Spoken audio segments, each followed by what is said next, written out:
অস্বীকৃতি। এই চ্যানেলের সমস্ত গল্প, চরিত্র ও ঘটনা সম্পূর্ণ কল্পনাভিত্তিক। কারো জীবনের সঙ্গে মিল থাকলে তা সম্পূর্ণ কাকতালীয়। এই চ্যানেলের উদ্দেশ্য শুধুমাত্র বিনোদন ও জীবনের শিক্ষা দেওয়া। ভালোবাসুন বাংলা গল্প, ছড়িয়ে দিন অনুভূতি ও মূল্যবোধ। এক রাতে অফিস খেতে ফেরার পথে অর্ণব হঠাৎ রাস্তার পাশে একজন বৃদ্ধকে দেখল। বৃদ্ধটি খুব কষ্টে হাঁটছিলেন। সে একবার তাকালো, তারপর চোখ ফিরিয়ে নিল। কিন্তু কয়েক সেকেন্ড পরে সে আবার তাকালো। কেন জানি বৃদ্ধের মুখটা তার পরিচিত লাগল।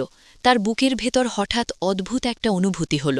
সে গাড়ি থামালো, ধীরে ধীরে এগিয়ে গেল বৃদ্ধের কাছে। গিয়ে দাঁড়াল, আর ঠিক তখনই বৃদ্ধটি মুখ তুলে তাকালেন।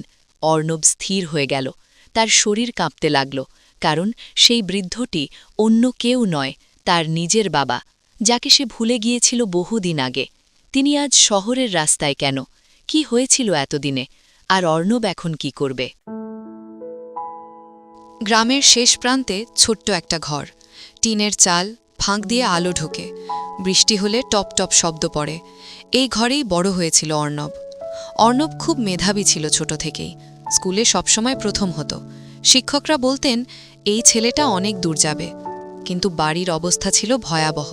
বাবা দিনমজুর, মা গৃহিণী। অনেকদিন ঠিকমতো খাবারও জুটত না। মা নিজের খাবার লুকিয়ে রাখতেন ছেলের জন্য, অর্ণবের জন্য। বাবা সারা দিন রোদে পুড়ে কাজ করতেন, শুধু ছেলেকে মানুষ করবেন বলে। অর্ণব সব বুঝত, কিন্তু কিছু বলতো না কখনো। রাতে আলো না থাকলে লণ্ঠনের আলোয় পড়াশোনা করত। চোখ জ্বলত, তবুও থামত না। একদিন স্কুলে শহরের এক স্যার এলেন। তিনি বললেন, যারা ভালো পড়বে তাদের শহরে নিয়ে যাব। অর্ণবের চোখে নতুন স্বপ্ন জাগল। শহর, বড় বড় বিল্ডিং, টাকা, সফলতা। সেই দিন থেকেই তার মনে একটা আগুন জ্বলে উঠল। সে ভাবল, আমাকে বড় হতে হবে, যে কোনোভাবে। দিন কেটে গেল, বছর কেটে গেল। অর্ণব মাধ্যমিকে জেলার প্রথম হল। গ্রামে উৎসব লেগে গেল। সবাই এসে অভিনন্দন জানালো। মা চোখের জল লুকিয়ে বললেন, তুই আমাদের গর্ব রে বাবা। বাবা চুপচাপ দাঁড়িয়েছিলেন, তার চোখেও জল ছিল। কিন্তু অর্ণবের চোখে তখন শুধুই শহরের স্বপ্ন। কয়েকদিন পর শহর থেকে ফোন এলো। একটা বড় কলেজে ভর্তি হওয়ার সুযোগ, কিন্তু খরচ অনেক। বাবা জমি বন্ধক রাখলেন, মা নিজের গয়না বিক্রি করলেন। অর্ণব শহরে চলে গেল। প্রথম দিন শহরে এসে সে অবাক হয়ে গেল। এত বড় রাস্তা, এত আলো, এত মানুষ। তার মনে হলো এই জায়গাটাই আমার আসল জায়গা। ধীরে ধীরে সে বদলাতে শুরু করল। গ্রামের ভাষা ছেড়ে দিল, নতুন বন্ধু বানালো, নতুন জীবন শুরু হলো। প্রথমে নিয়মিত ফোন করত বাড়িতে, মায়ের সাথে কথা বলতো, বাবার খোঁজ নিত। কিন্তু সময়ের সাথে সাথে সব বদলাতে শুরু করল। কলেজ, পার্টি, নতুন বন্ধুরা, সব কিছু তাকে টানতে লাগল। একদিন এক বন্ধু বলল, তুই এত দারিদ্র ব্যাকগ্রাউন্ড কেন লুকাস না? অর্ণব চুপ করে রইল। সেই রাতে সে অনেকক্ষণ ভাবল। পরের দিন থেকে সে নিজের অতীত লুকাতে শুরু করল। বন্ধুদের বলল, আমার বাবা ব্যবসায়ী। মায়ের কথা বলতো না আর। ফোন করা কমে গেল, মাসে একবার, তারপর 2 মাসে একবার। মা প্রতিদিন অপেক্ষা করতেন, ফোনের দিকে তাকিয়ে থাকতেন। বাবা কিছু বলতেন না, কিন্তু বুঝতেন সব। একদিন মা ফোন করলেন। অর্ণব বিরক্ত হয়ে বলল, এত ফোন করো কেন? মা চুপ হয়ে গেলেন। সেদিন থেকেই মা আর ফোন করেননি। অর্ণব তখন পুরো বদলে গেছে। সে এখন শুধু টাকা চায়, সাফল্য চায়, স্টেটাস চায়। তার কাছে বাবা মা যেন একটা বোঝা। একদিন সে সিদ্ধান্ত নিল, আমি আর ফিরে যাব না। গ্রাম, বাবা, মা সব কিছু ছেড়ে দিল সে। যে ছেলে বাবা মায়ের জন্য কাঁদত একসময়, সে কিভাবে এত নিষ্ঠুর হয়ে গেল? আর এই সিদ্ধান্তই তার জীবনে কি ঝড় নিয়ে আসবে। শহরের জীবন এখন পুরো নিজের হয়ে গেছে। অর্ণব আর পেছনে তাকায় না। কলেজ শেষ হতেই একটা বড় কোম্পানিতে চাকরি পেল। প্রথম মাসের বেতন হাতে পেয়ে সে নিজের কাছেই অবাক। এত টাকা একসাথে! সে আয়নার সামনে দাঁড়িয়ে বলল, এটাই তো আমি চাইতাম। নতুন ফ্ল্যাট নিল, দামি পোশাক কিনল, বন্ধুদের নিয়ে পার্টি করল। ধীরে ধীরে তার চারপাশ বদলে গেল। নতুন মানুষ, নতুন সম্পর্ক, নতুন স্বপ্ন। একদিন অফিসে তার সাথে পরিচয় হলো রিয়ার। রিয়া শহরের বড়লোক পরিবারের মেয়ে, স্মার্ট, আত্মবিশ্বাসী, আধুনিক। অর্ণব প্রথম দেখাতেই মুগ্ধ। রিয়াও ধীরে ধীরে অর্ণবের প্রতি আগ্রহ দেখাতে লাগল। কিছুদিনের মধ্যেই তাদের সম্পর্ক শুরু হলো। রিয়া সবসময় বলতো, লাইফে শুধু সামনে এগোতে হয়, পেছনে তাকালে মানুষ হারিয়ে যায়। এই কথাগুলো অর্ণবের মনে গভীরভাবে বসে গেল। সে পুরোপুরি ভুলে গেল তার গ্রামের কথা। একদিন রিয়া জিজ্ঞেস করল, তোমার ফ্যামিলি কোথায়? অর্ণব একটু থামল, তারপর বলল, ওরা বিদেশে থাকে। রিয়া হাসল, আর কিছু জিজ্ঞেস করল না। মিথ্যাটা তখন তার কাছে স্বাভাবিক হয়ে গেছে। দিন গড়াতে লাগল। অর্ণব দ্রুত প্রমোশন পেল, বেতন আরও বাড়ল। সে এখন অফিসের গুরুত্বপূর্ণ মানুষ। একদিন বস তাকে বললেন, তুমি খুব দ্রুত এগোচ্ছ, এই স্পিড ধরে রাখো। অর্ণবের আত্মবিশ্বাস আকাশ ছুঁতে লাগল। সে ভাবতে শুরু করল, আমি এখন সফল। অন্যদিকে গ্রামের সেই ছোট্ট ঘরটা এখন আরও নিঃশব্দ। মা প্রতিদিন দরজার দিকে তাকিয়ে থাকেন, কেউ আসে না। বাবা আগের মতোই কাজ করেন, কিন্তু শরীর আর সায় দেয় না। একদিন বাবা অসুস্থ হয়ে পড়লেন, কাজে যেতে পারলেন না। মা গ্রামের লোকজনের কাছে সাহায্য চাইতে গেলেন। কেউ একটু সাহায্য করল, কেউ মুখ ফিরিয়ে নিল। মা একবার ফোন করতে চাইলেন অর্ণবকে, কিন্তু ফোন নম্বরটা আর কাজ করছিল না। তিনি চুপ করে বসে রইলেন। শহরে তখন অর্ণবের জীবনে বড় সুযোগ এলো, একটা আন্তর্জাতিক প্রজেক্ট যা তার কেরিয়ার বদলে দিতে পারে। কিন্তু শর্ত ছিল কঠিন, তাকে পুরোপুরি কাজে ডুবে থাকতে হবে, কোনো ডিস্ট্র্যাকশন চলবে না। রিয়া বলল, এই সুযোগ মিস করো না। অর্ণব এক মুহূর্তেও ভাবল না, সে রাজি হয়ে গেল। দিন রাত কাজ, ঘুম নেই, বিশ্রাম নেই, শুধু একটাই লক্ষ্য, আরও টাকা, আরও সাফল্য। এক রাতে অফিস খেতে ফেরার পথে সে হঠাৎ রাস্তার পাশে একজন বৃদ্ধকে দেখল। বৃদ্ধটি খুব কষ্টে হাঁটছিলেন। অর্ণব একবার তাকালো, তারপর চোখ ফিরিয়ে নিল। কিন্তু কয়েক সেকেন্ড পরে সে আবার তাকালো। কেন জানি বৃদ্ধের মুখটা তার পরিচিত লাগল। তার বুকের ভেতর হঠাৎ অদ্ভুত একটা অনুভূতি হলো। সে গাড়ি থামালো, ধীরে ধীরে এগিয়ে গেল বৃদ্ধের কাছে। গিয়ে দাঁড়ালো, আর ঠিক তখনই বৃদ্ধটি মুখ তুলে তাকালেন। অর্ণব স্থির হয়ে গেল, তার শরীর কাঁপতে লাগল, কারণ সেই বৃদ্ধটি অন্য কেউ নয়, তার নিজের বাবা, যাকে সে ভুলে গিয়েছিল বহুদিন আগে। তিনি আজ শহরের রাস্তায় কেন? কি হয়েছিল এতদিনে? আর অর্ণব এখন কি করবে? অর্ণব স্তব্ধ হয়ে দাঁড়িয়ে রইল। তার চোখ বিশ্বাস করতে পারছিল না। বাবা! তার গলা কেঁপে উঠল। বৃদ্ধ মানুষটি ধীরে তাকালেন, চোখে ক্লান্তি, মুখে অবসাদ। তিনি কিছুক্ষণ তাকিয়ে রইলেন, তারপর ধীরে বললেন, অর্ণব, তুই? এই একটা শব্দ অর্ণবের বুক ভেঙে দিল। সে দৌড়ে গিয়ে বাবাকে ধরে ফেলল। আপনি এখানে কেন? আপনার এই অবস্থা কেন? বাবা মৃদু হেসে বললেন, সব গল্প একদিনে বলা যায় না। অর্ণবের চোখ ভিজে গেল। সে বাবাকে গাড়িতে তুলে নিল, সরাসরি হাসপাতালে নিয়ে গেল। ডাক্তার বললেন, অনেকদিন ঠিকমতো খাওয়া হয়নি, শরীর খুব দুর্বল। অর্ণব মাথা নিচু করে রইল। তার ভিতরে কিছু একটা ভেঙে পড়ছিল। হাসপাতালের বেডে বাবা চুপচাপ শুয়ে আছেন, অর্ণব পাশে বসে আছে। হঠাৎ সে জিজ্ঞেস করল, মা কোথায়? বাবা চোখ বন্ধ করলেন। কিছুক্ষণ নীরবতা, তারপর ধীরে বললেন, তোর মা আর নেই। অর্ণব যেন শুনেও বিশ্বাস করতে পারল না। মানে? বাবার চোখে জল চলে এলো। তুই চলে যাওয়ার পর ও তোকে খুব মিস করত, প্রতিদিন অপেক্ষা করত।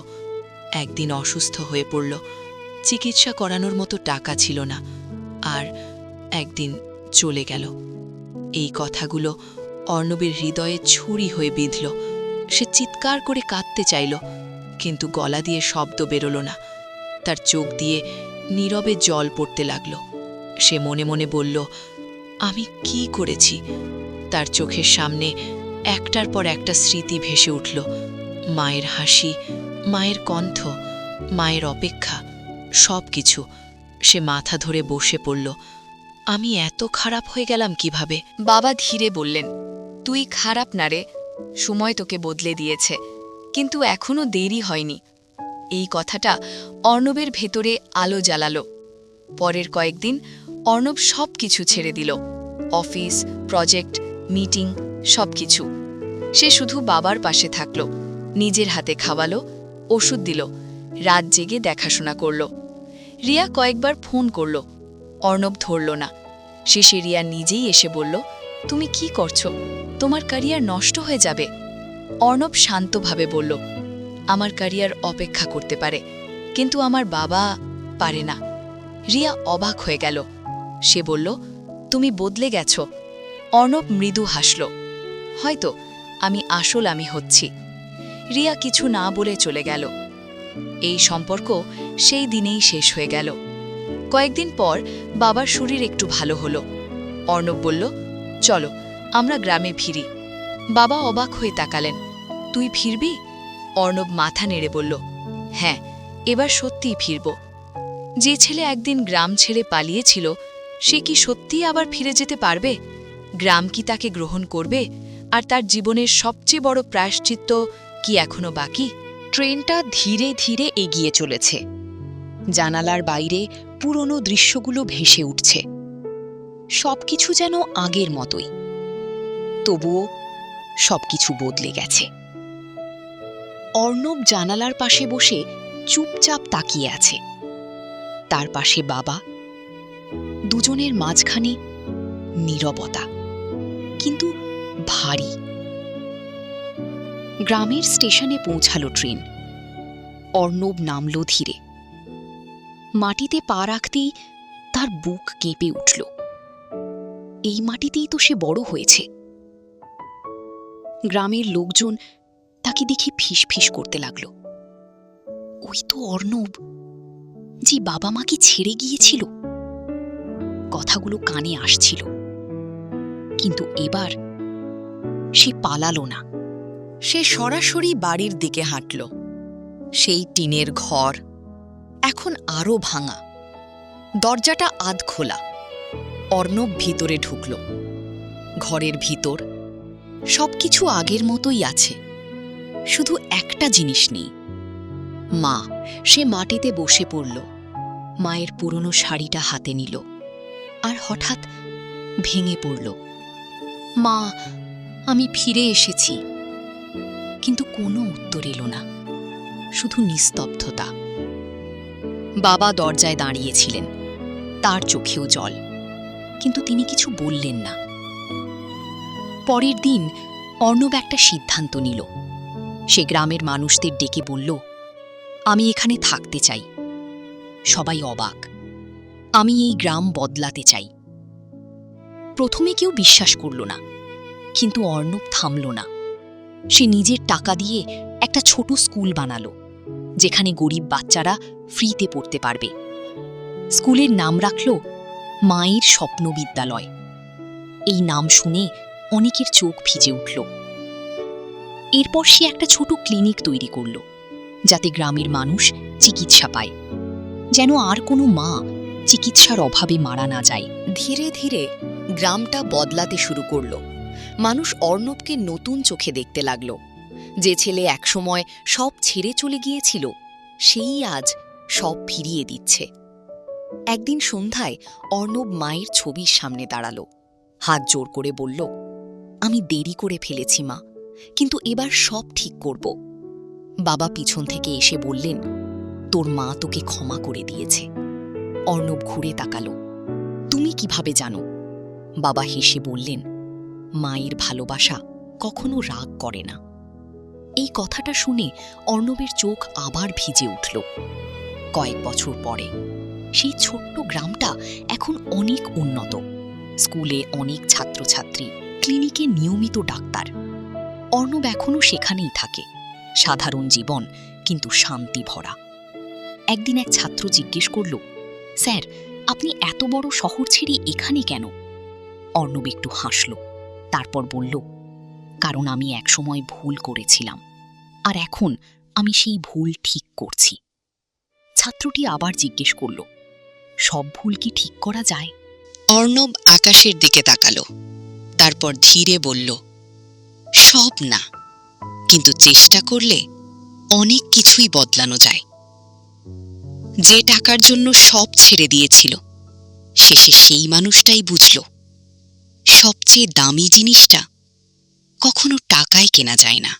গল্পটি ভালো লাগলে চ্যানেলটি সাবস্ক্রাইব এবং ভিডিওটিকে লাইক ও শেয়ার করুন, সাথে কমেন্ট করতে ভুলবেন না।